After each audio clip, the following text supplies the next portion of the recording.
Draft quality is super important to us as a brewery because if I can't put the beer out through clean lines, it affects the perfection that we created in the brew house.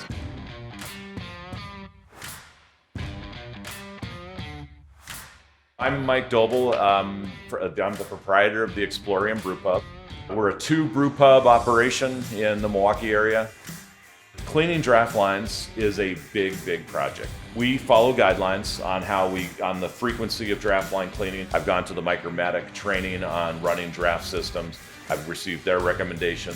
Distilling all this information, my typical process was to do an acid or a caustic and an acid clean once a month per Brewers Association guidelines.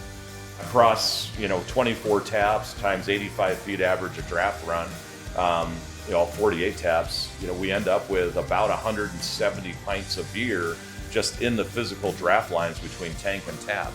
And so draining that beer out just hurts my heart every single time. Never mind, 170 pints times our market rates is roughly $1,000 worth of beer is sitting in those lines at the start of every cleaning.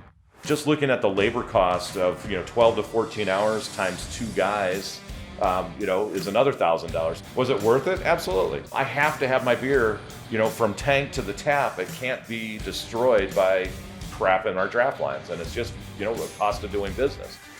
When Draught Guard came to me and said, "Hey, we got a better idea," and I was just like, bullshit. It's like, it sounds great.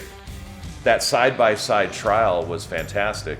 It was a little nerve-wracking, cleaning these lines on the monthly schedule and leaving these lines alone. And after a quarter, they're still less than what these lines were after a month, and that was impressive to me.